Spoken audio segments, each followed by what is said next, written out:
Welcome to a very special episode of our podcast series for financial advisors, how these three firms carved a new path and are changing the wealth management world at large. It's a conversation with Shirl Penney of Dynasty Financial Partners, Jim Dickson of Sanctuary Wealth, and Rich Steinmeier of LPL Financial. I'm Mindy Diamond, and this is Mindy Diamond on Independence.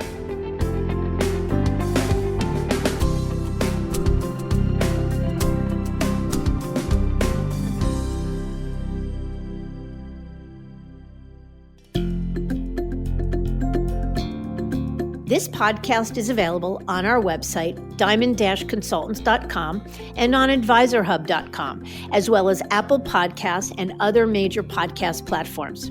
If you are not already a subscriber and want to be notified of new show releases, please subscribe right on your favorite podcast platform or on the episode page on our website.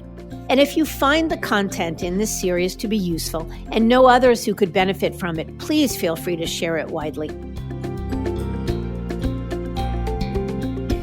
It's hard to believe how quickly time flies. And the pandemic has interrupted so much of our lives, upsetting the patterns that once drove us from day to day. Yet life is going on, and so is the business of wealth management. As such, I just couldn't let an incredible milestone go by without acknowledging it and letting you, our loyal listeners, know how incredibly grateful we are for your continued support and engagement. Last week, this series, Mindy Diamond on Independence, surpassed 100,000 downloads. What does that really mean? Let me explain. What began as a whim in November of 2017, the intention of doing maybe 5 or 6 episodes to answer the most frequently asked questions about independence, turned into a passion project for me. But even more important, it became many advisors' go-to resource for education about the industry as a whole.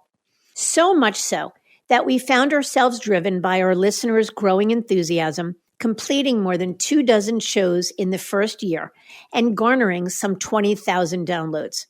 By year 2, we nearly doubled the downloads with another 24 episodes.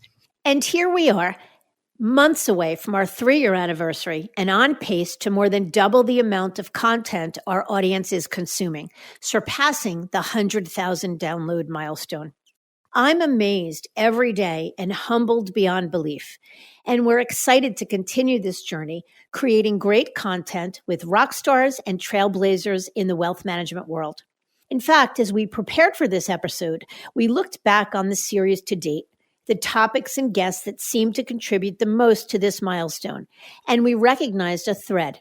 The supported independent space was a topic that we covered across several episodes, many of which were amongst our most popular. And we were lucky to welcome leaders from the top firms. But there were 3 shows in particular which had more traffic than the others. So I asked the esteemed guests from those 3 shows to pay a second visit for this very special episode. Shirl Penney, President and CEO of Dynasty Financial Partners, Jim Dickson, CEO and founder of Sanctuary Wealth, and Rich Steinmeier, Managing Director and Divisional President of LPL Financial. Each dynamos in the industry who graciously accepted our invitation to join us today to talk about what's changed since their last visit. And in an industry where change rules, there's quite a bit to discuss, but also to share their perspectives on the evolution of the wealth management space in general and in the independent world specifically. We'll talk about their successes in an incredibly volatile year, clarify the similarities and differences between the firms, and discuss what they see coming down the pike. Each of them represent a model of supported independence, which in and of itself is a testament to how much the independent space has evolved in the past decade. Because prior to 2008, independence just wasn't a mainstream option. It was only the soon-to-retire advisor or the ones who couldn't cut it in the traditional space or the uber-entrepreneurial outlier who would have considered it.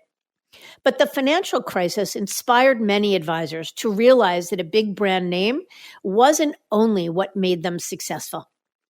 Yet it wasn't until trailblazers and innovators like our guest today entered the space that independence became the down the middle and often most popular destination for top advisor teams. These visionary leaders recognized gaps in the industry and created models that solved for access to capital, created turnkey infrastructures, and ultimately provided an easier way to get from there to here. A way for advisors to achieve their entrepreneurial dreams without having to deal with the heavy lift and unknowns associated with migrating from the employee role to independent business ownership. And it's a true testament to an ever-expanding ecosystem designed to support breakaway advisors. It's a show so big that we're delivering it as both an episode in our podcast series as well as by video. There's much to discuss, not a moment to waste, so let's get to it.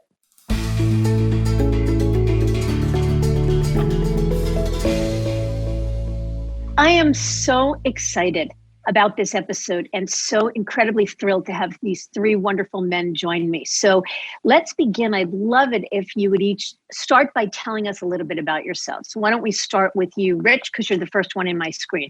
Yeah, sure, Mindy. So before I tell a little bit about myself, I did a little bit of research. I know you're celebrating 100,000 downloads. And so I looked into it. I don't know if you know, but the average podcast averages 141 downloads.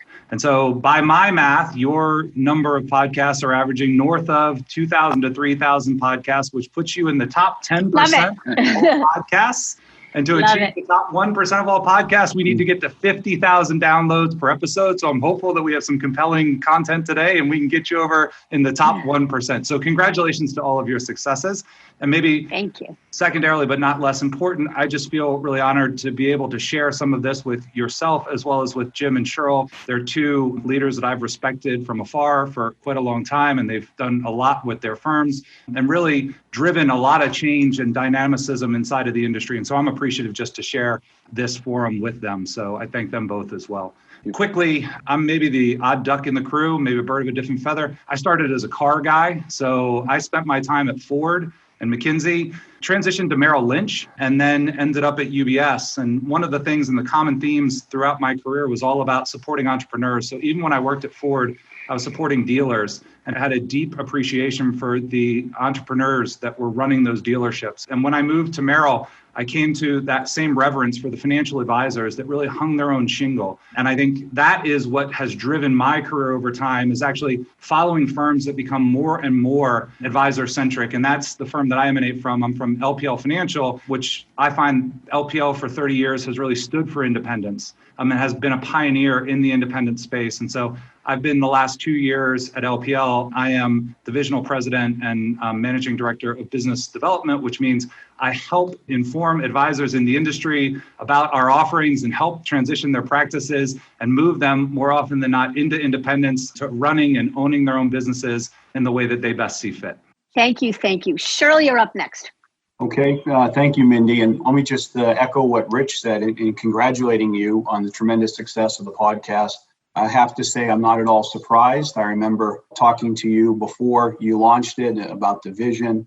You've executed it well, so congratulations to you and your team. And it's great to see Jim and Rich, to see you guys and be a part of this together as well. Real quick, in terms of my background, I spent the first half of my career at Smith Barney. I helped them build the ultra high net worth private wealth management business, then spent some time building out the corporate executive initiative at Smith Barney. But really where I think I had the most fun was living in the field with the firm's top advisors, helping them build better relationships with their clients, go out and get new client relationships, grow their businesses, et cetera. And what I found after thousands of meetings with our advisors and their top clients, most of those clients were entrepreneurs. And I really began to be inspired to want to sit on the other side of the table, to be an entrepreneur. And I took what I learned about building platforms for very sophisticated advisors at Smith Barney and applied it to the independent space. And this is probably, Mindy, as you know, a little over 12 years ago, we started the journey to build Dynasty. And at that time, there really wasn't an integrated platform service model in the RIA space to help support that private wealth management corner office type advisor. So with a little help from my friends in terms of investors like Bill Donaldson, Harvey Golub, who'd run American Express, and people that I worked with back at Smith Barney, including Todd Thompson, who had run the business, Jerry Ebelhart, who was a mentor and senior executive there. We raised some seed capital to launch the business. It was the height of the financial crisis when I started the journey in '08. So 2 years, 7 months, and 4 days later, my wife kept track of how long we went without a paycheck. We launched the business at the end of 2010 and have had reasonable levels of success since then, onboarding a lot of breakaways, but also already independent firms that really want synthetic scale and to leverage what we've built. Today, we have 45 firms where we're that Intel sticker that we're powering. Collectively, they cover about 50 billion in end client assets. And we do just quickly 4 things for them. We act as a consultant, and that can be based on where they are in their life cycle, launching a firm, helping to professionalize and grow the firm, or preparing for succession. We have a capital business, Dynasty Capital Solutions, provides loans to advisors, as well as the ability to buy a revenue interest, which is an equity-like product. Our third business is running all the middle and back office. As you know, most advisors really love to spend as much time as they can with clients and outsource the middle and back office. We have our own desktop and integrated technology and services to make life easy for the advisors. And then lastly, we've built a very robust investment platform, access to SMAs, alternative managers, lending capability, capital markets, investment banking, et cetera. And really, the goal has been from day one, not to level the playing field, but to actually tip it in the favor of a large scale, sophisticated, independent advisor going up against any private wealth advisor anywhere else in the industry. Thank you. Thank you. And congratulations to you celebrating your 10-year anniversary this year. Thank you. Last but certainly not least, Jim Dickson. Thanks, Mindy. I guess I'm the rookie of the group. So we've been in the independent space for 3 years, and honestly wouldn't be here if it wasn't for the Diamond podcast. That's sort of the funny part of it. When I left Merrill Lynch after a long, successful career, I was trying to figure out what I wanted to be when I grew up. And I knew that independence was a big part of it. And it was sort of getting educated or unwirehoused, as I like to say. And the podcast was really a big part of that. And candidly, so was Shirl, because I think he had, had so much success at Merrill that I had to figure out what he was doing and why these teams were continuing to do it. But I was very fortunate. I had 21 great years at Merrill Lynch. And but I really saw sort of after the financial crisis, I felt like my box began to shrink, and it just kept getting smaller and smaller. And as we were bought by a bank, it just changed. And one day, my boss, John Thiel, one of my mentors, said he was retiring. And I just said, you know what, I don't fit in the box anymore, and decided I wanted to figure out what I wanted to be when I grew up. And so 3 years ago, we launched Sanctuary Wealth, and we launched it really on the back of what LPL has done for a long time and what Shirl had built. And we just felt like there was a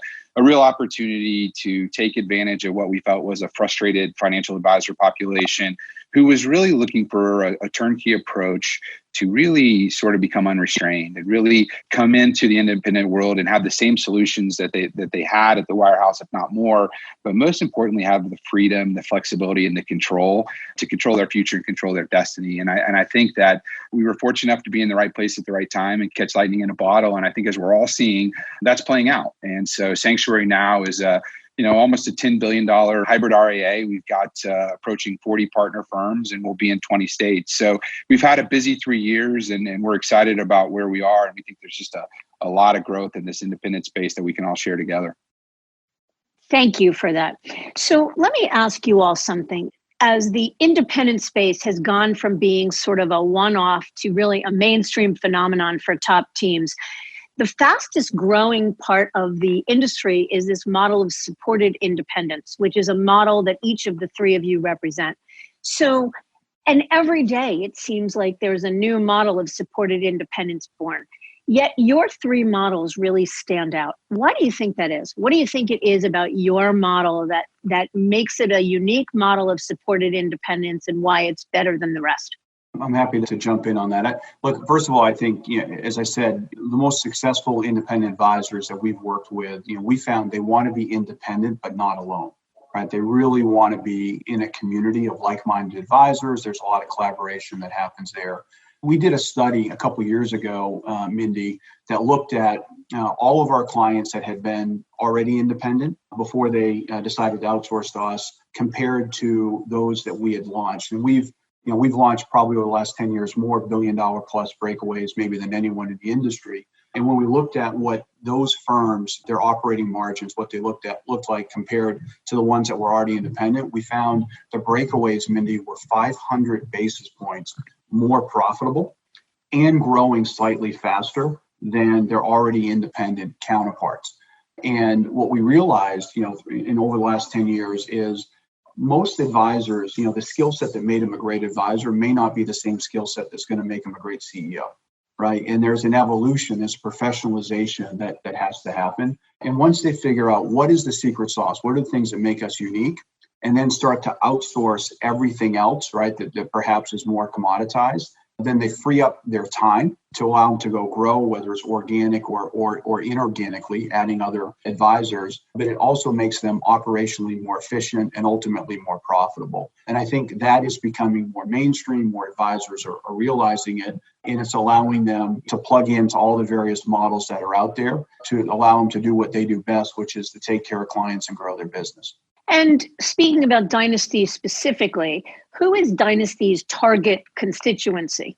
Well, it's really, it's evolved, since we built the business. I mean, when we first started, obviously the press, covered us a lot with these large breakaway teams. But now, as I mentioned, the 45 firms and 50 billion in assets, we have really something for everyone. If you're a breakaway that wants to start your own firm, we obviously do a lot of that. If you're a breakaway, and we're seeing this more and more, and I'm sure Rich and Jim could speak to this as well with their businesses, but breakaway advisors wanting to sub-aggregate and join other RIAs. We do a lot of that work. We see a lot of advisors now that want to affiliate. Maybe they don't necessarily want to become an employee. So we have partnerships with firms like Mariner, with Mariner Platform Solutions, which is a 1099 model where you can leverage all of our technology and infrastructure and our investment platform and have a 1099 there.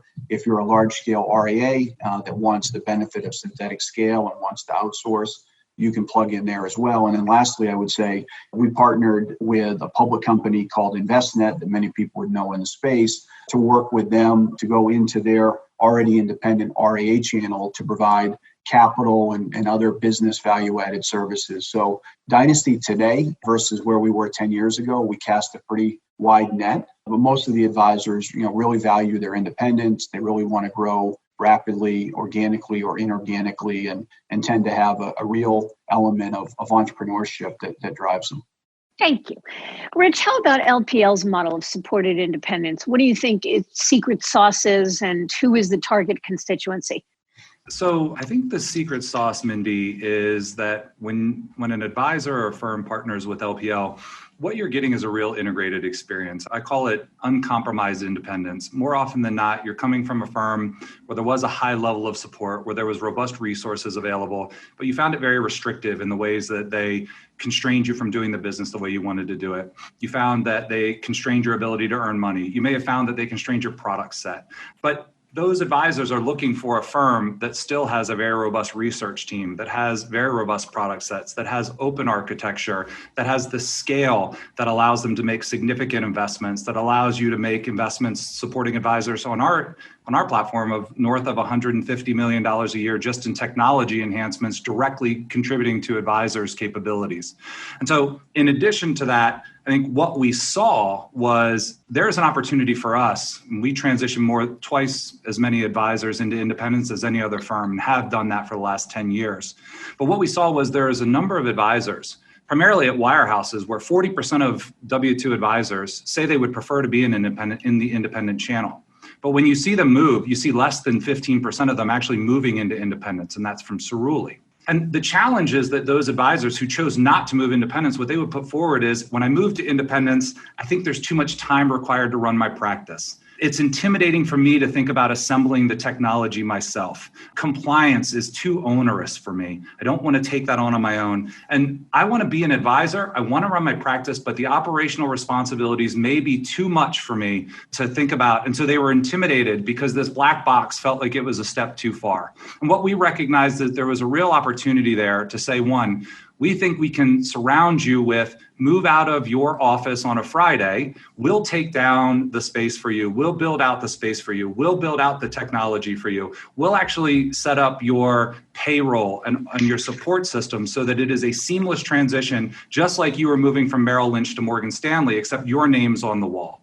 In addition to that, though, that's not sufficient. I think we saw that the need was there in addition to support me through all of those concerns that I had. So stand me up with a marketing lead that is going to work with me to establish my DBA, that is going to keep me prominent in the marketplace, that is going to make sure that I am continuing to evolve my presence and my brand. Put a CFO and attach that CFO to me so I run the business right. So I don't make those missteps where I'm under-investing in the business, over-investing in the business, understanding where to gain capital from.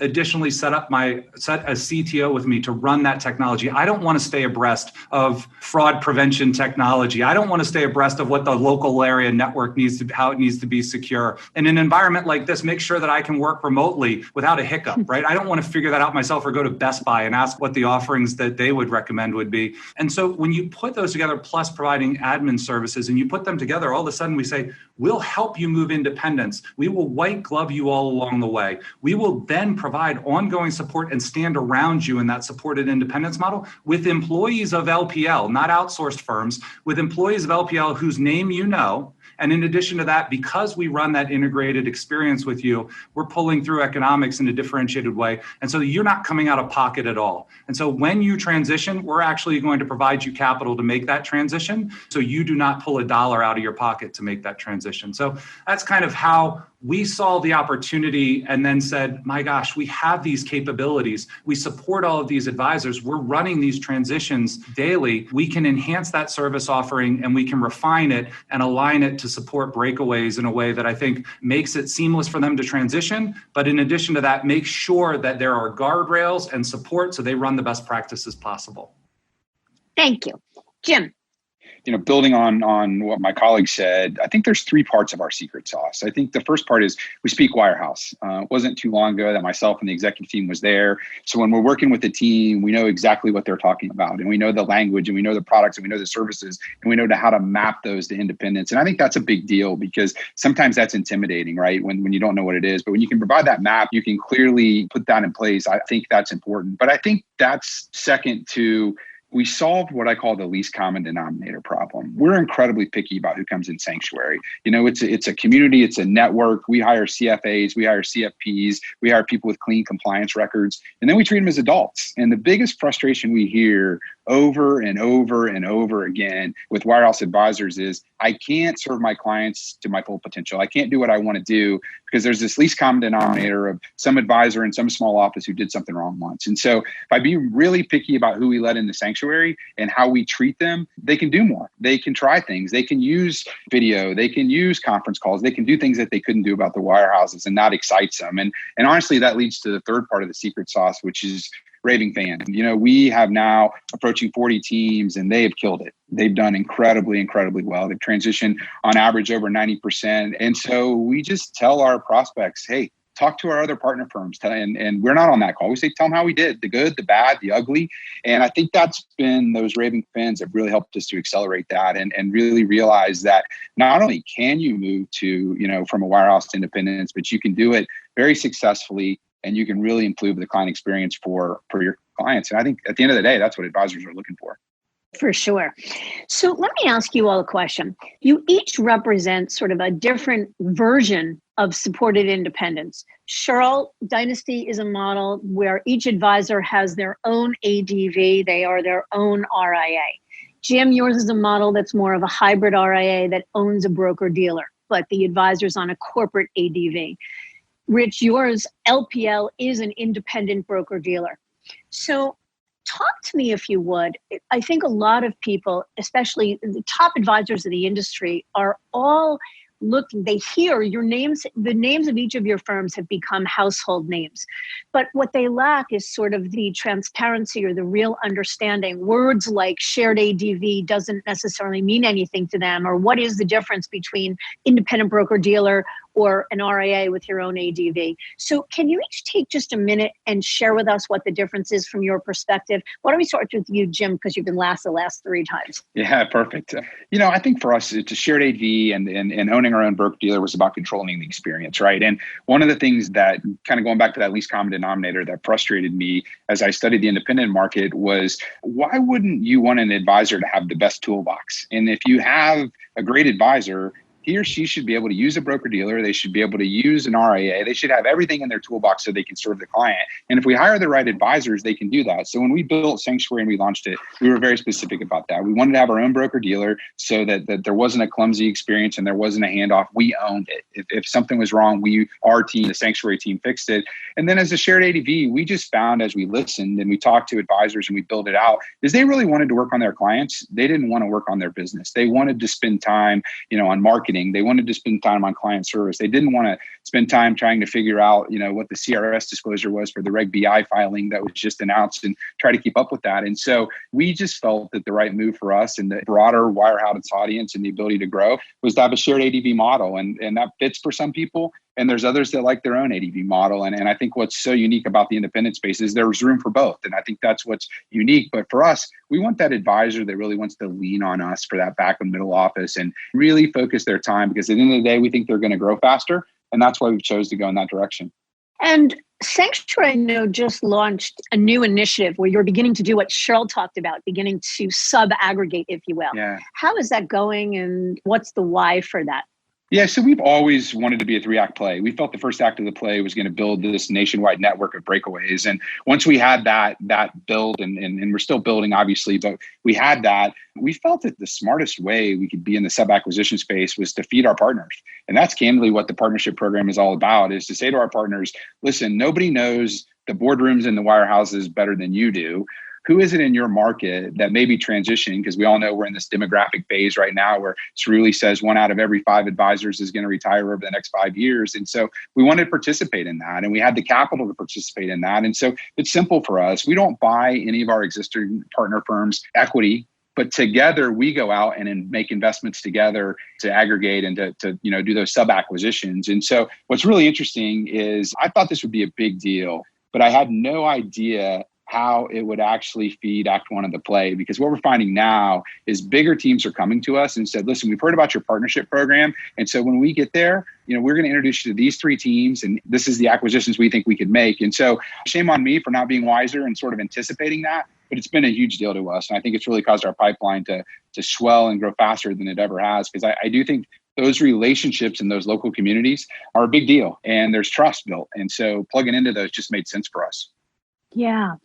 And Rich, for LPL, I want to hear your perspective on the independent broker-dealer, an advisor being independent under a broker-dealer versus an RIA construct, number one. But number two, I guess the biggest question is, this model of supported independence is relatively new for LPL. And how does it relate to or differ from LPL's overall value proposition with many thousands of advisors? How is that good or bad for the advisors under the umbrella?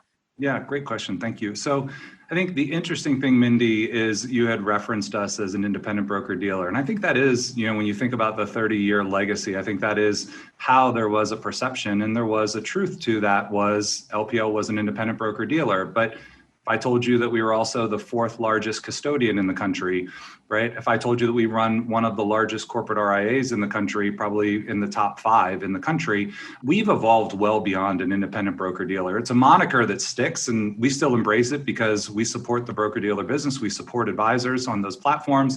But I think we've really become much more of a firm that has molded ourselves to meet advisors in their journey. And so sometimes that means that those would be journeys where we support advisors who have dropped their licenses and they're running their own RIA. We have hundreds of advisors who run RIA only affiliated with us as a custodian, right? We have advisors who have dropped their licenses and run on our corporate RIA. So I think you'll see us, we're announcing in the next month that we're introducing an independent employee option for advisors who want to be independent and want that control, but also want to have space and benefits provided for them as well, with some other, I think, enhancements that we'll provide.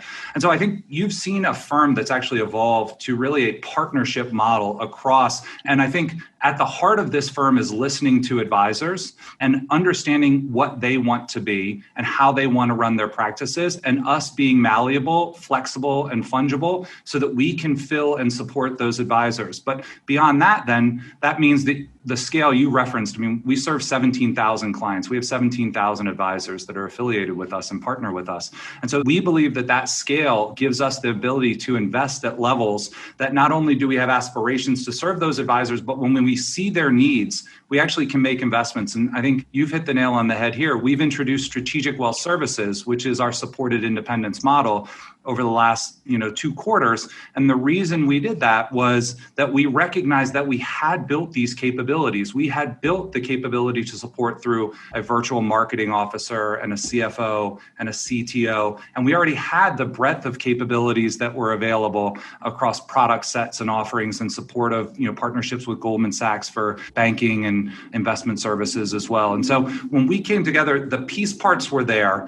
And then there was a commitment to serve advisors who wanted us and wanted a publicly traded firm who has transparency to see where are we making the investments, how strong are our financials, how can I get a rock solid firm, but that's going to support me and take me out and allow me to run my own business. I think that's how you saw us come together into the space. And then lastly, maybe what I would tell you is that we learned what the best in class were doing. And I think that, you look at Shirl and you look at Jim and say, wow, there's really tremendous things that have been done there and real trailblazers. And so we're coming with a community affiliated with Strategic Wealth Services that is standing relationship management exclusively for that channel, right? You come with exclusive service for that channel, exclusive capabilities and offerings into that channel. So we are willing to mold our offerings in support of advisors while still bringing the heft of that large organization. And maybe lastly, what I would say, Mindy, is, as I alluded to, in some of those partners, you can say, hey, we're the 4th largest custodian. Yet I would tell you, look at us, we're the only custodian that exclusively supports advisors. And so the alignment and investment and orientation to this firm is solely to promote advisors. And I think that is a distinction that I think we are very proud of. And it keeps us very humble as well, because every day we come in not to serve retail clients and not to serve end investors through a robo, but to actually help our advisors perform distinctively in the marketplace with no conflict and with their partner not being in conflict with them trying to win their clients as well. Thank you, Rich. Shirley, I'd love to hear your perspective. Again, a pure RIA model, advisors run their own ADV. I know you and I have talked many times over the years that Dynasty was built deliberately not to have a broker-dealer relationship. So I know you've got a very different perspective on it all and would love to hear it. Yeah, from our perspective, you're right, Mindy. We decided early on that we wanted to be a B2B organization, right? Business to business, and the types of business that our underlying advisor, which is our client, is with the advisor, the types of business they want to run. If they want to run more of a roll-up or a sub-aggregated type model, we provide the capital and technology and support. That's great. If they want to run a 1099 model like what we're doing with Mariner and we're providing the support, that's great. If they want to stand up their own firm and have their own ADV, their own LLC, et cetera, that's great as well. Specifically to answer the commingled ADV or not, in terms of what a lot of our clients, and again, there's no wrong or right answer here. I agree with what Jim said earlier. It's great that there's so many different options that are available in the space. But if you look at our average standalone RIA, the average size that we're supporting right now is around 850 million. So on the larger side of standalone RIAs, and we tend to see where people come in this space and they start to think about where it makes sense for them to have their own ADV is kind of at that 500 million and above level. Now, there's exceptions to that. We've set up some smaller firms and we've done billion-dollar tuck-ins as well. But in general, $500 million or more is where we start to see breakaways say, you know what, maybe I want to have my own ADV, my own firm. And usually what they'll say is they want to have that for more control, more freedom in terms of how they might want to deliver client service, maybe more flexibility from a compliance standpoint. Sometimes those advisors can be concerned about commingled ADV risk if there's an advisor somewhere else in a different part of the country that maybe does something that could jeopardize the brand that they're now sharing, that could adversely impact them. And if they're large enough to go out and develop and build their own brand, and they're a little more of a rugged individualist, even though they have that, the scaffolding, if you will, around their firm and support independence, those tend to be the advisors that we see that will go down that path. And the ones that don't necessarily want to do all the things, as Rich was saying, that maybe some advisors don't want to do, The great thing is, similar to what, the other panelists here were saying, we have options where the advisors can sub-aggregate, into any number of our 45 firms, or they can affiliate through the 1099 model. So, one of the great things about the evolution of the independent space over the last, 10, 15 years or so, is so many different options, right? So, you bet. As I forget who said it, but in terms of checking the boxes, I think the space is kind of systematically checked just about every objection box, right, that you might hear from a wirehouse advisor to say, well, I can't go independent because you don't have X, Y, or Z. Well, at this point, pretty much, with all the ecosystem growth, investment in technology, access to capital, all the different models that are out there, there's pretty much something for everyone. So there's really no excuse left anymore for an advisor to say that independence isn't for me if they're at least up to making a move with their business. Yeah, and I think you're spot on. That's the beauty of this is you represent three different versions of supported independence, but there absolutely isn't a right or wrong. It's all about the advisor. The beauty from where I sit is exactly that. I love that the ecosystem has grown so wide and that there are so many different models, because we tell advisors they're much more likely today to find their version of utopia than ever before. Let me pivot a bit away from your current models and talk a little bit about the worlds you came from. Common ground amongst the three of you is you all come from the wirehouse world. Rich from UBS, Shirl from Smith Barney, and Jim from Merrill Lynch. Jim, I want to start with you. When I interviewed you 3 years ago, just after the launch of Sanctuary, you used a term that made me smile, and it's so true. You talked about how you and all of the Lifer Merrill advisors had drank the Kool-Aid. Yeah. So what is that Kool-Aid? And how has your view of the wirehouse to independent, sort of the breakaway world, changed since you've been in it the last 3 years? Yeah, so thanks for reminding me, Mindy. But I was guilty as charged. I did serve the Kool-Aid. I think you had to be there. And as I look back, I think I always had advisors' best interest in heart and always had clients in heart. But you sort of have this blinders on sometime when you're in a wirehouse. And if somebody tells you that the best technology is what you're rolling out, you roll it out and you believe it's the best technology, but you never really pick your head up to look around and say, what else is there? And so as I think about it, sort of embarrassingly, I think two things that I just would point to. I think culture-wise, the wirehouses have gotten less and less entrepreneurial, and that means less innovation, and client service is sort of dragging. And I think that's a big deal, because as we talk to advisors, that's what they say to us is like, we don't lead the way anymore, statements like that. And so what I'm so excited about and impressed in the independent space is the financial technology is amazing. I mean, the things that you can do and the ability now that all of us have here, I think that's differentiated us is we all have our desktops, or we've sort of aggregated and plumbed it all together. And so for a wirehouse advisor, he or she can walk in and basically have the same thing, and most of the time better, with greater flexibility. And so as I think about that, I think I said this to you before, and I believe it, historically when I grew up at a wirehouse, there was this three-legged stool, and one leg of the stool was the advisor, one leg of the stool was the client, and one leg was the shareholder. And if I think about it today, I think it's gone. The client leg is now shorter than ever. And you know what? The advisor's leg's been cut off. And candidly, I think that's the frustration. And that's why we're seeing people put their head up just like I did. And when they put their head up, they see this innovation and this entrepreneurialism and this better model, and they're running towards it. So I think a lot of it dictates back to, that stool and really the fact that advisor, it's really all about that short-term profitability, and it's not about that advisor anymore. And I just think the best advisors never settle. Yeah, thank you. Which is a good segue to you, Rich. Rich, you came from UBS and you had a good purview into the technology world at UBS. What is your sense of technology in the independent space as compared to technology in the wirehouse world? Yeah, Mindy, I wanted to point out just one thing, and it's so cool that we're doing a video for this. Like, if you want to know the difference between a wirehouse and independence, look at the smile on Jim's face.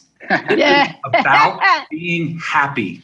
Right? I speak to probably 5 to 10 advisors a week that are out in the wirehouses, and they are like moaning. And look at his face, right? Like that's what this is about. It's about coming to work every day and loving what you do and being unencumbered to support advisors and not have to apologize for some nonsense policy that got in the way, not have to talk about the branch manager that wanted to quid pro quo you to get a margin rate. But yet you got to shed all these small households. Like this is about coming here and listening to advisors and serving them. So like, I just was like grinning ear to ear because I saw his smile and his conviction. And that's what this is about. I know you want to. Hey, Rich, I've got a recruiting call tomorrow. Can you join me? Oh, that was awesome.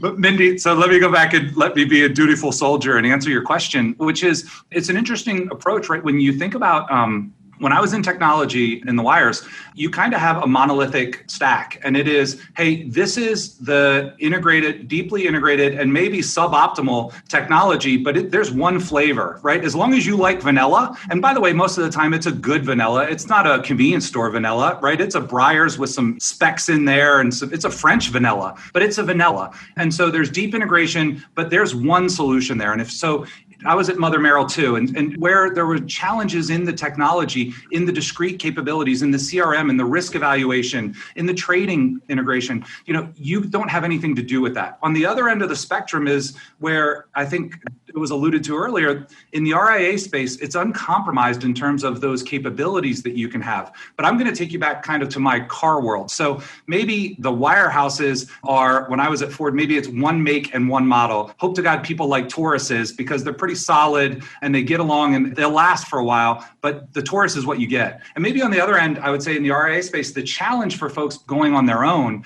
is that you may get the best bumper, the best transmission, the best infotainment package, but the integration actually matters. And so when I was at Ford, we didn't sell kits. We sold cars, right? And so there were options of the ways that you would stack together. And I would tell you, philosophically, what we think about in technology at LPL is we need to bring those best of breed capabilities to allow those advisors to harness the best of breed capabilities that are out there in the technology that the RIA world would see. But we think that the stitching together through integration is terribly important. And so for us, we kind of find ourselves in the middle of that, which is we go do the due diligence on those best capabilities. We then work hard to build our workflows so that they can integrate those outside technologies in with our proprietary technologies so that we have the best capability set that optionalizes into what the advisor needs. So I would say optionality is a huge difference versus kind of a monolith, as well as then the ability to really orient to what advisors need. Thank you. Shirl, I am an advisor who services a very sophisticated, ultra-high net worth client base. Who wouldn't want more freedom and control and flexibility and ownership? It all sounds great. And I'm watching my billion-dollar friends move in that direction as well. But my business is really ultra high net worth. And I feel convinced that I would never be able to replicate the products, services, solutions, and even technology that this ultra sophisticated client base would need. How would you respond to that? In the RIA space, I mean. Yeah, no, happy to do that. I just would quickly add to what my colleagues here were saying in terms of, look, in the breakaway process, we spend at Dynasty very little time talking about where the advisor is coming from, meaning that, we don't sit around, obviously, and talk negatively about the wirehouses because I frankly don't see them as our competitor. They do something completely different. And the most successful firms that we've launched, Mindy, are the ones that are really excited about what they're running towards, not trying to run away from something. Right. And it's a very different mindset, right? Somebody's excited to go build and launch their own business and brand and go through that evolution of advisor to CEO. And they're excited about bringing their partners and clients along for the journey. And it's much more of a positive. So when you talk about people smiling, it's much more of a positive educational process than it is a sales process where it's about a deal or why my firm's better than yours. It's just fundamentally a very different model. What I would say, as I mentioned earlier, in terms of, to your question of why, the ultra high net worth client can be serviced perhaps better today on this side, I would draw a comparison to looking at the whole family office movement, right, over the last 100 years. If you think about, I call it the triangulation of advice, where a family office, very sophisticated billionaire has known this, for a long time now, that the best model to receive advice is to have advice completely separate from where safe custody occurs, and then separate again from where products are manufactured and delivered. And then you have technology, whether it's reporting, desktop, et cetera, that ties that experience together. What firms like all of ours represent, what Dynasty's done is democratize the triangulation of advice so that now if you're an RIA that gives advice completely separate from safe custody at Fidelity, Schwab, Pershing, who are great partners of ours, then can go out and access any type of alternative manager, SMA, structured product, et cetera, completely separate with $50 billion of buying power. Right. So if you're $1 million client of one of our advisors, you're getting that same triangulated experience. And today, from an execution standpoint, Mindy, whether it's an SMA manager, you need the ability to step out of trade and trade with anyone you want to shop, multiple banks. I mean, if you're an advisor that's an employee somewhere, you typically can't go shop alone because that's selling away.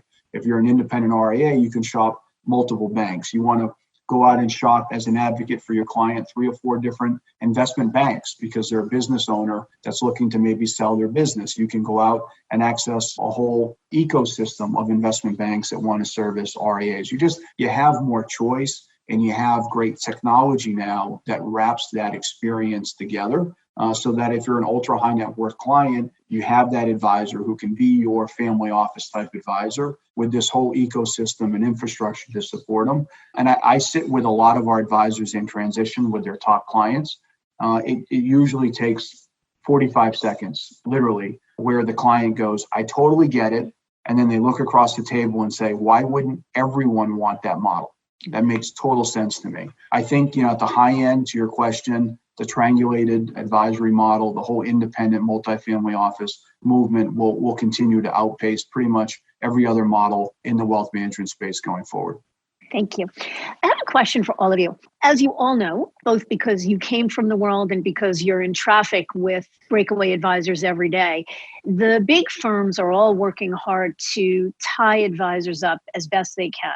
And the best tool they have for doing that are these retire in place or sunset programs. At Merrill, it's CTP. At Morgan Stanley Smith Barney, it's FAP. UBS, it's Alpha. In your view, what's right and wrong with those programs? Or what's right and wrong for an advisor, a senior advisor who's, say, 10 years from retirement in considering those programs? I'm happy to jump in on that one quickly. I would say our biggest competitor probably for all of us in this space is inertia. And, to the benefit of the advisors, they don't have to do much. They can stay put. They can sign the agreement.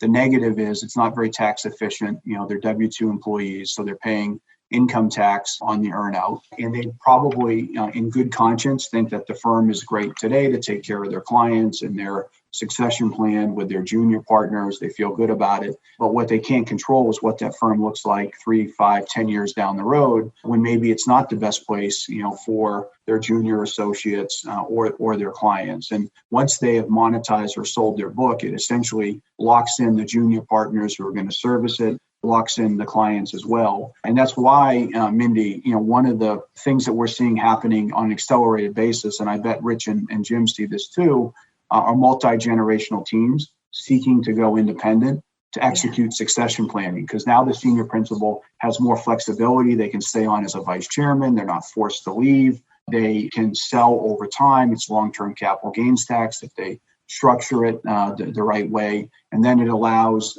their team that they're turning the book over to have much more flexibility on how they evolve the client service model for the client's benefit going forward.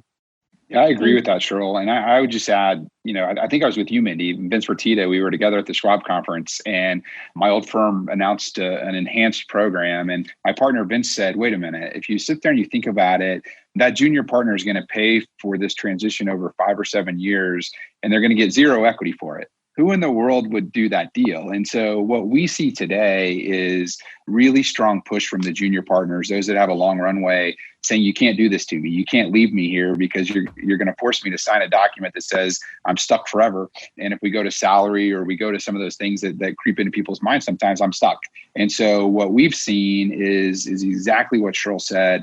A lot of people in that G2, that next generation, that are saying, I'm not going to do this. And while I think it's a good program for the senior advisor, because it's safe and it's easy. I think it's that next generation. And most of the time in our experience, when you sit down with that senior advisor and you really talk about what it means to the junior partners, they quickly understand. And they really say, I don't want to do that. I care about my partners. Let's talk about how we can, do something more tax efficient. Let's talk about my legacy. And so, I think that the program is got great intention, but I really think it puts those junior partners in a really, really bad place. Thank you for that. How does then the senior advisor monetize his life's work? I absolutely agree with you that it's G2 that's sort of the driving force that says, whoa, good for you, but not good for me. And if I'm the legacy for the business, that can't be right. But in the end, you've got a senior advisor that needs to monetize, and it was his business or her business to start. So how does that work? Rich, do you want to take that one? Yeah, I will, absolutely. But I was going to just add one point to both what Shirl and Jim had said. I think, Mindy, before these folks get and sign these agreements, there's a need for river guides in this industry. There's a need to speak with knowledgeable people like yourself and like your firm who actually can help them, not direct them one way or the other. But when you do the analysis, I think Shirl pointed it out really well. This is not an efficient way. It's not a tax efficient way. It actually is also suboptimizes the value that they can get for the business. And I think they get into this default of convenience versus they live their lives actually being very crisp in articulating and analyzing facts sets to help their clients. But when it comes to their most valuable asset, sometimes they'll default to convenience. And I was on with an advisor and a private wealth advisor 2 weeks ago.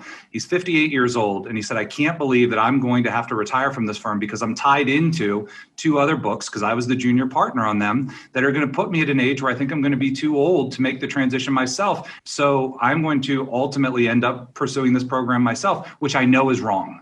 And I think it perpetuates the wrong decisions. And I think there's a really strong call to action here to call a river guide, to call a Diamond consultants, and actually just get a third party before you go and make that decision. Just get some information from a knowledgeable source. And so I think, the answer to the question that you had posed was, if you go out there and get some independent view and an independent look and help a third party who would help you in any way. If you're making a big decision, you often use a third party to help you make those decisions. That's a really big decision. And if you go out and get a reputable source to help you analyze and make that decision, I think what you'll realize in many cases that inconvenience and what you believe to be a big black box that is scary, that drives to this 94% of advisors staying in place despite their best interest, I think they'll learn that it's not as scary. It's not as intimidating. It actually will work and monetize better for the senior partner. It will allow the junior partners to run the business the way they want to run it. And it'll allow, I think as Shirl said, it'll allow you to not be forced out at the end of 6 years. It'll allow you to stay in the business the way you want to stay in the business. Like the degree of control that you take back by making that decision yourself is so worth the slight inconvenience that you're going to live through. I think it's a really serious decision that should be taken very seriously. And in most instances, that means bringing in someone else who can help you assess that decision versus your divisional manager, your branch manager, or your complex director who have talking points around why you should be doing that. I know you have a point of view on this, Shirl, about what about the senior advisor? If I've got 7 to 10 years left to work or 5 to 7 years left to work, I don't want to wait 10 years to really maximize the enterprise value, to really realize long-term. What's in it for me? So I have just a quick case study to follow up on what Rich said, because we just had a situation that looks exactly like this. Multi-generational team, they're doing $5 million. We launched them. They have 30% net income margins as an RIA, so $1.5 million off the 5 net income. The second generation put a 7 multiple internally on the business, so a valuation of $10.5 million. We financed the down payment at 50%. And then the rest of it is being paid out from cash flow from operations over 3 years. So senior principal goes independent with a junior principal, gets long-term capital gains tax on $10.5 million, right, over 3 years, and stays on as a vice chairman, being able to come in the office, spend time with staff that he's known forever, be able to see longtime client relationships, continue to mentor the people within the firm. Everyone wins. The client wins, the second generation in the firm wins, the senior principal wins, et cetera. But to your question, for someone who's 7 to 10 years out, that's a really good time to start doing due diligence right now. I find all too often that people wait until the last minute to start doing due diligence, talking to peers, talking to somebody such as yourself, Mindy. You really want to start to learn the language, whether it's internal succession or you're going to ultimately think that you're going to sell your business, starting to talk to people as early as possible, and then starting to put in place things that help have the client have a relationship with your brand. We do find that firms that it's not about a senior principal, right? When that principal leaves and now 20, 30% of their clients leave as well, you really need to institutionalize the client relationship with the brand. You have to think through systems and operations and tech enable all aspects of your firm, enhance the profitability, et cetera. And then the other huge mistake that we see advisors make sometimes, Mindy, is they say, okay, I'm going to sell the firm in 7 years. Well, the best time to sell a firm is when you don't have to, right? So do all these things to professionalize the firm. And if you have the right buyer that has the right cultural fit, it's great for your clients and your staff, and that happens to come along in year 5, then you probably should do it, right? Because you don't know what's going to happen. I mean, look what's happened in 2020, right? None of us would have predicted what we're all living in right now in January of this year, right? So if everything lines up and it's the right fit, we oftentimes tell people to go ahead and transact, because you never know what tomorrow brings. But start talking to peers, get educated, learn the language. Don't learn how to shoot the gun, if you will, on the battlefield when you might be, on the other side of that, up against people who do it all the time for a living.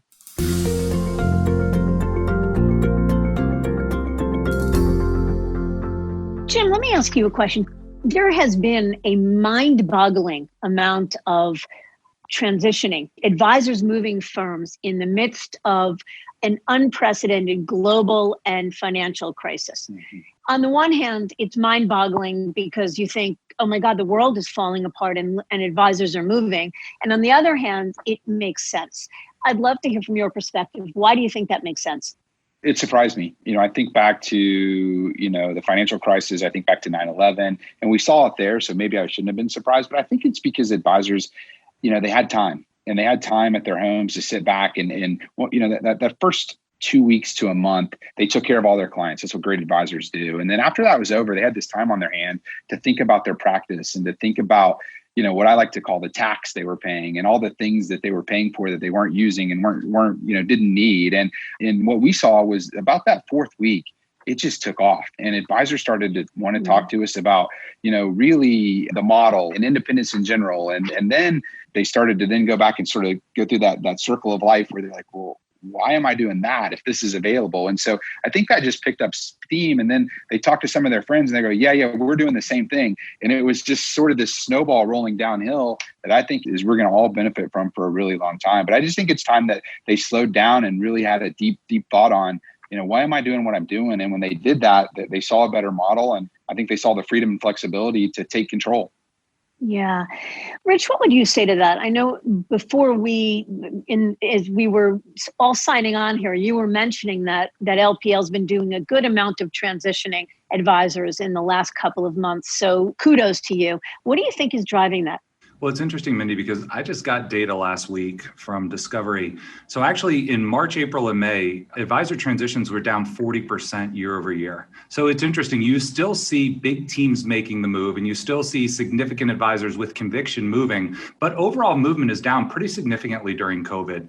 I will tell you, the interesting thing is for us, we haven't seen that. So we've moved unabated. So we had a record first quarter. We're publicly traded, so I can't talk about our second quarter yet, but we feel reasonably good about the momentum we had in the first quarter. We'll continue into the second quarter.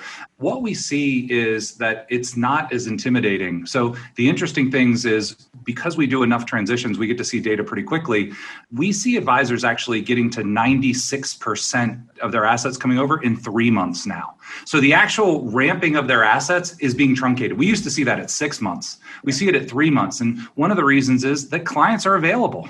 The advisors who are well prepared, who are with a firm who structured the transition really well with them, that run, I think our playbook is 15-page playbook for how you bring out an advisor and how you make sure they're set up properly and how they are prepared. They don't kind of move into this on their own. Their clients are available. Their clients are willing to talk. Their clients have off hours now that, maybe they can time shift their work. And so their ability to actually engage those clients and tell them their story and set up their firm successfully, I think that is where you're going to see some of the things that Jim alluded to, where we're going to see this, like the success of these advisors moving during a pandemic. I think that will be success will beget success. I think you will see more and more advisors recognizing, oh my goodness, this is actually, may or may not be the right time for me. That's all a personal decision. It's your business. But if I choose to move in this time, there are firms there that can help me. And I think we had alluded to, as we were setting up the audio, we're seeing transitions. 70% of the advisors that are transitioning, we're doing most of ours remote. So we'll send them an Amazon Echo show, and we'll actually sit with them side by side virtually through that piece of technology. But there's another 30% we're doing in person because the advisors are kind of like, let's get back to business. So I think there is an increasing fortitude to say, wow, this isn't as intimidating. My clients are available. My clients understand some of the things that Jim had alluded to, in that I may not be getting the right support and value that I need. And they're challenging. The wires had delayed all of their effective reductions in payout, but they're still set for next January. And so everybody still sees this continual reduction in pay is out there for me as well. And I think they're recognizing more so than ever, there are alternatives. And I thought that I was tied to this office and to this firm, and I'm working really well from home on my own. And oh my gosh, let me take that one level further and let me run my own practice.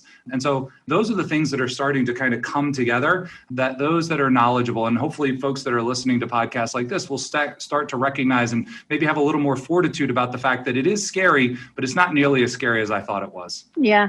One thing advisors have been telling us is that they actually found that the depth of relationships that they really forged with their clients during the pandemic actually fueled their confidence in making a move, whether it be to go independent or otherwise.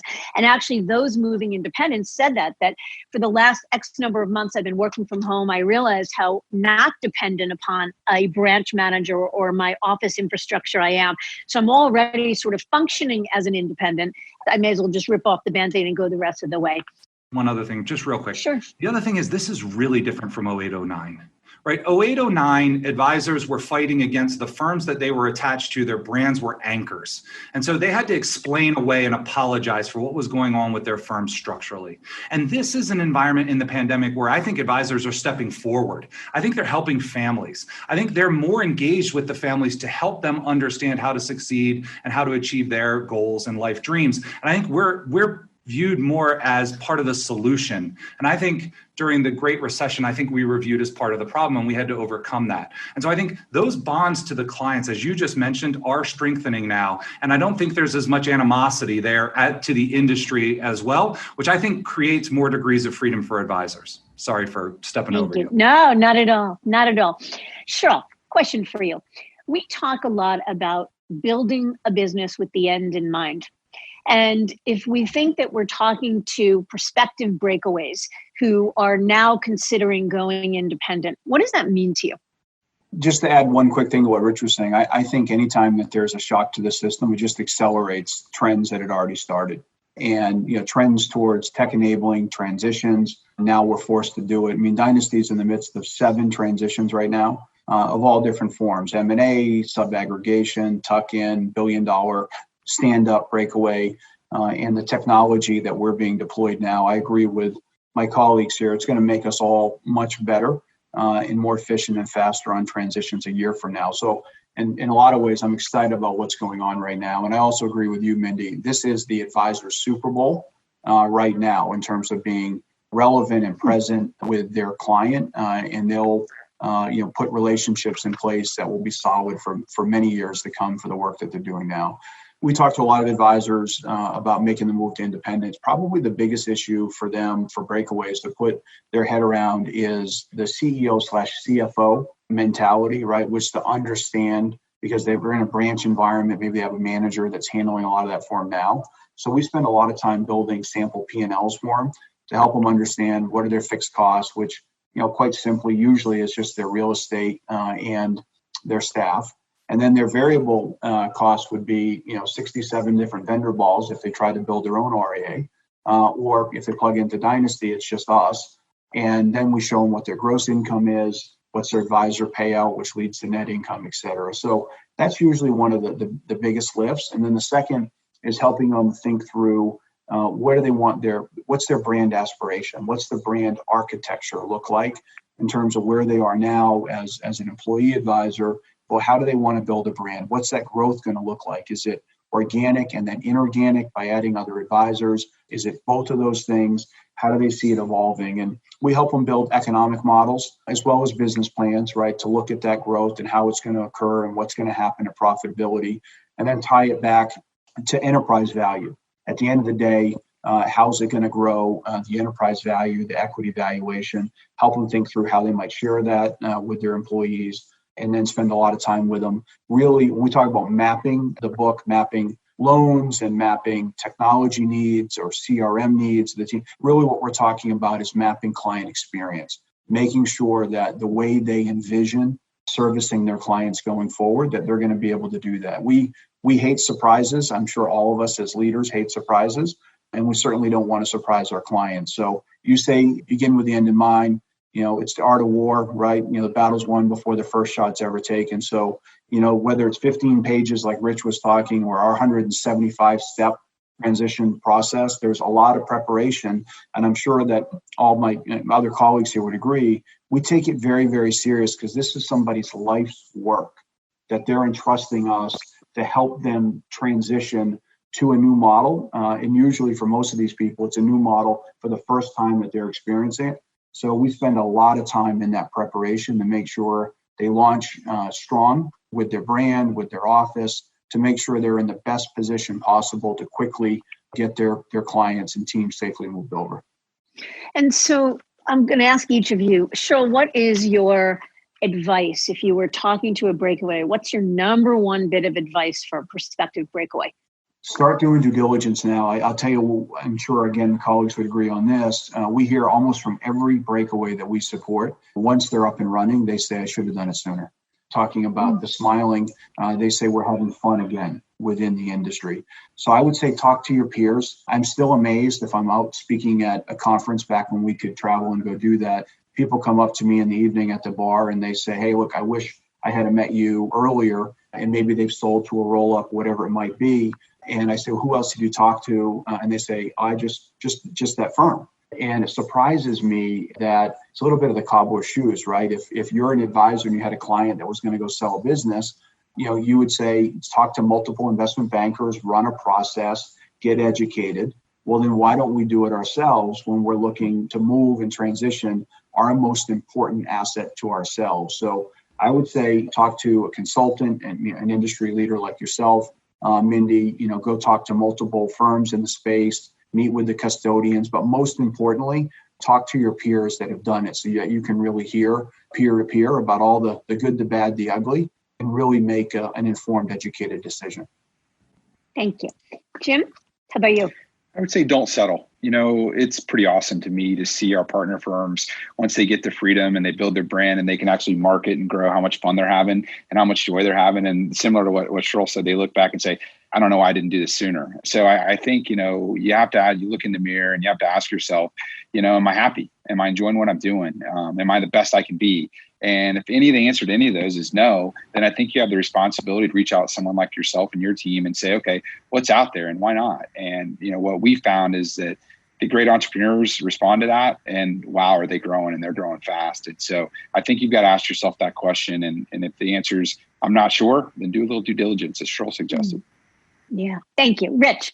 My advice would be, Mindy, I've stood at the edge of a cliff and I've thought about jumping off of it, and I've gotten scared and then I didn't know if the water was, how deep the water was, and I didn't know exactly what was going to happen. And I've jumped and all of a sudden it's exhilarating. And I think your body and your mind can actually make things much scarier than they actually are in practice and in principle. And I think if you listen to your inner doubt and you listen to say, but it's okay here, but it isn't that bad, but it isn't, and you come to rationalize where you're at versus, I think the best teams who actually thrive in independence figure out what they want to be 5 years from now, and they write it down. right? I was with a team of 7, and they wrote down exactly where they wanted to be in 7 years and what were the things that were important for them as a team. And I think that clarity and singularity of vision to say, okay, now, and I think I would agree with both of my colleagues here, and then once you know what you want to become, go do some due diligence. I think one of the things we see, and we're the firm that most, I call it second trade independence. So when folks trade out to an independent firm and they recognize that they compromise 7 ways from Sunday, and you ask them, well, why the heck did you end up at that firm? And they say, well, it's just, I knew somebody there. It was the first place that I had.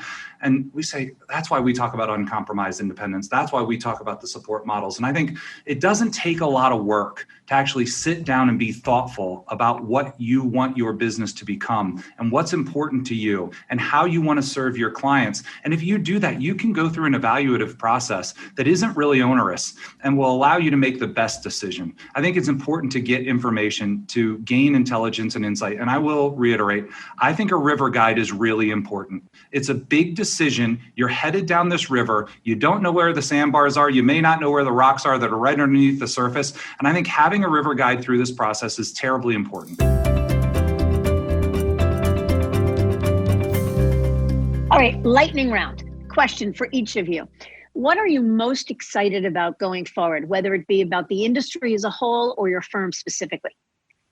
That was a pregnant pause. So listen, I come to work every day and I'm fed. And the reason I'm fed is because we put advisors at the center of everything we do. And so for me, our firm continues to evolve, but it evolves in one way. And that way is to support advisors running the best practices. And so for me, I'm excited that we continue to build capabilities and enhance those capabilities, not only for advisors to be independent, but to thrive in independence. Because there's a big difference between becoming independent and thriving through having the support and practice support that you need, not only to be unencumbered. And so, hey, there's a bunch of things I don't want to do. So can I have help in doing those things for me? And so the most exciting thing, literally, I've been not quite 2 years here at LPL, is when I talk to our clients, they are energized. They are excited. They feel empowered. And so every day when I come to work, by extension, I get energized, excited, and empowered. And I try to figure out how we can spend more time making it easier and better for them. So I think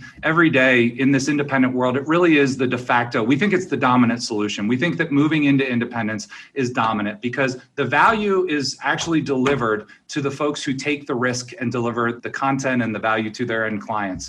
The avoidance of this intermediary, I think, is really important. And so it's great to see us. I think we get to look at 17,000 small business owners who are thriving every day and growing every day. And I think it's great to see people because our clients get to live out their life dreams. And by extension, I think they help 4 million Americans live out their life dreams. Thank you. Shirl. Thank you, Mindy. I too am very excited and bullish about our industry. I think it's at a time in our nation's history where maybe our industry is more important than ever. When you look at financial health in this country, it's not great. Whether you're talking about the individual level, state level, federal level, pensions, endowments, et cetera, there's a lot of challenges. And I think one of the best ways that we can move forward is through the purity of independent financial advice. And I'm thrilled that the independent space is growing at the rate that it is. And I think we all need to do more as an industry to attract more and diverse people into the industry, not just for the benefit of our industry, but also for the benefit of our country. So I'm most excited about where our industry is going, the opportunity set, the impact that I think it's going to continue to have on our country. And we do fundamentally believe, and it's one of the greatest professions, being a financial advisor, servicing financial advisors like we do, because we get to live our American dream by empowering others to live theirs. And what better profession could you have in that regard? Thank you. Jim. I think I'm most excited about building a community and a culture that allows advisors to help each other. I think one of the things that's unique is at Sanctuary, in the wirehouse environment, if somebody did something, they never shared it. And in our environment, everybody shares. And so what you see is this crescendo of one team sharing with another, and they're just getting better and better, and they're growing faster and faster. And to me, that's a really cool culture. And it really is good for our entire industry, right? Because if we each keep getting better and we each share that, I think that's what allows us to really take the position that independence deserves, which is at the top of the pecking order. And so at Sanctuary, that's what we think about is our community and independent, but not alone, right? How do we help each other grow faster? And when you see that and you sit back, you're like, wow, this is special. And I think that's a lot of fun. Thank you. Gentlemen, I can't thank you enough. This was delightful. I could have gone on all day, but I won't take up any more of your time. I thank you. Rich, Shirl, Jim, it was a pleasure. You are all doing amazing work. You are visionaries and rock stars and thought leaders, and I'm honored to be your friends and your partner, and can't wait to continue the conversation. Thanks, Mindy. Mindy. Pleasure.